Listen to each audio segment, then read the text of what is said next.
नमस्कार, आदाब, सत श्री अकाल दोस्तों। आज है 16 सितंबर और करंट अफेयर में आज हम चर्चा करेंगे 16 सितंबर विश्व ओजोन दिवस क्यों और कब से। इसके साथ साथ दो अन्य न्यूज पे चर्चा करेंगे। भारत में मिला दुर्लभ पीला कछुआ और असम में लॉन्च किया गया बच्चों का पहला अखबार। तो चलिए शुरू करते हैं आज का करंट अफेयर। 16 सितंबर विश्व ओजोन दिवस। 16 सितंबर विश्व ओजोन दिवस 16 सितंबर 1987 को संयुक्त राष्ट्र संघ के नेतृत्व में ओजोन छिद्र के निवारण हेतु कनाडा के मॉन्ट्रियल शहर में 33 देशों ने एक समझौते पर हस्ताक्षर किए। कब और कहां और किस लिए? तो 16 सितंबर 1987 को। कहां पर? तो कनाडा के मॉन्ट्रियल शहर में। और किस लिए? ओजोन छिद्र के निवारण हेतु कितने देशों ने? 33 देशों ने एक समझौते पर हस्ताक्षर किए जिसे मॉन्ट्रियल प्रोटोकॉल कहा गया। यानी ये जो समझौते पर हस्ताक्षर किया 33 देशों ने, इसे मॉन्ट्रियल प्रोटोकॉल कहा गया। इस सम्मेलन किस सम्मेलन में? ये जो मॉन्ट्रियल प्रोटोकॉल था, इस सम्मेलन में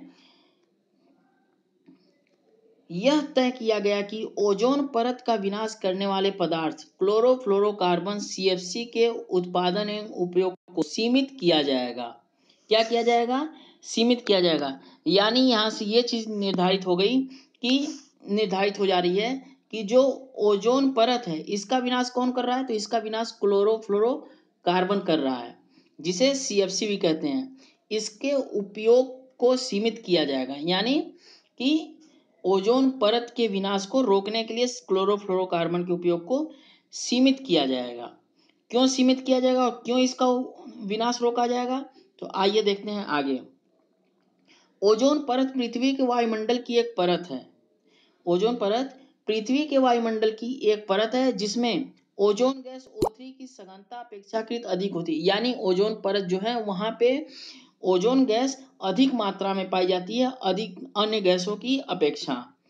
ओजोन परत के कारण ही धरती पर जीवन संभव है। ओजोन परत के कारण धरती पर जीवन संभव है, मतलब क्यों? तो यह परत यानी जो ओजोन गैस की परत है, यह सूर्य के उच्च आवृत्ति के परावैंगनिक प्रकाश की 93 से 99% मात्रा को अवशोषित कर लेती है। यानी जो यहाँ पे बात करें परावैंगनिक प्रकाश की, तो जो सूर्य का प्रकाश आता है, उसमें जो हानिकारक परावैंगनिक किरणें होती हैं, उसकी 93 से 99% मात्रा ओजोन परत क्या करती है? अवशोषित कर लेती है।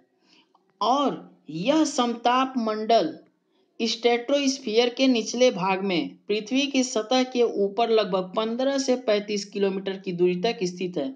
यानी जो ये ओजोन परत है, ये कहाँ पे पाई जाती है? तो यह समताप मंडल स्ट्रेटोस्फीयर के निचले भाग में पाई जाती है। और पृथ्वी से मान लीजिए पृथ्वी की सतह है, तो इससे जब आप ऊंचाई की तरफ जाएंगे तो यह 15 किलोमीटर की ऊंचाई से शुरू होकर के 35 किलोमीटर की ऊंचाई के बीच में लगभग पाई जाती है। ठीक, इसमें और आगे बढ़ते हैं, जानते हैं ओजोन गैस के बारे में। तो ओजोन गैस जो है, यह एक गंधयुक्त गैस होती है और हल्के नीले रंग की होती है। ओजोन परत में ओजोन गैस की मात्रा अधिक पाई जाती है। ओजोन ऑक्सीजन का ही एक प्रकार है। यानी ये जो गैस है, ये गंधयुक्त होती है, हल्के नीले रंग की होती है और यह ऑक्सीजन का ही एक प्रकार है। और इसे O3 के संकेत से प्रदर्शित करते हैं। यानी ये ऑक्सीजन का एक प्रकार है और इसे O3 के संकेत से प्रदर्शित करते हैं। O3 के संकेत से क्यों?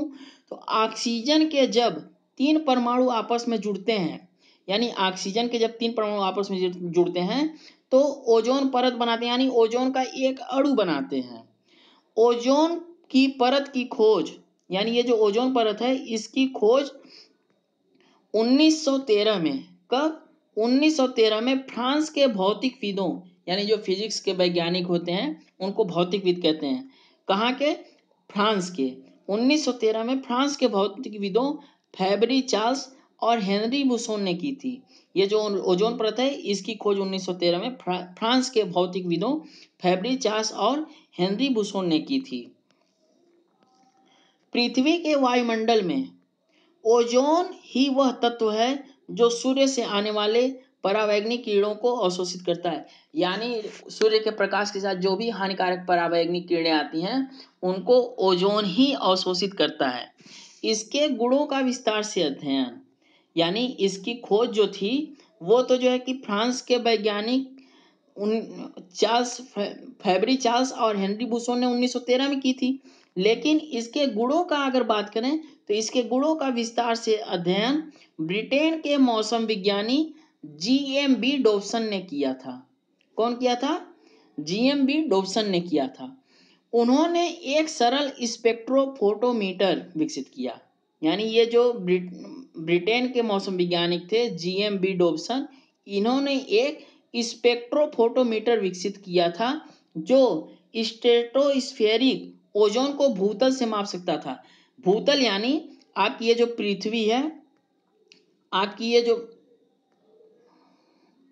जो पृथ्वी है, ये इसकी सतह से और ये जो ऊंचाई है, यहाँ से ओजोन गैस किस ऊंचाई से शुरू हो रही है और किस ऊंचाई तक पाई जा रही है, इसको इस स्ट्रेटोस्फेरिक ओजोन को स्पेक्ट्रोफोटोमीटर की सहायता से मापा जा सकता था। सन 1928 में, सन 1928 से 1958 के बीच ब्रिटेन के मौसम विज्ञानी जीएमबी डॉब्सन ने, कौन? जीएमबी डॉब्सन ने दुनिया भर में ओजोन के निगरानी केंद्रों का एक नेटवर्क स्थापित किया। यानी अब ब्रिटेन के अलावा अन्य देशों में भी ऐसा नेटवर्क बनाया जो ओजोन की निगरानी कर सके, ओजोन परत पर जिसकी सहायता से नज़र रखा जा सके। इनके और यह जो नेटवर्क है ये आज भी काम करता है। और इसी नेटवर्क के स्थापना की वजह से सन 2008 में, कब? सन 2008 में ओजोन की मात्रा मापने की सुविधाजनक इकाई का नाम डॉब्सन के सम्मान में डॉब्सन इकाई रखा गया।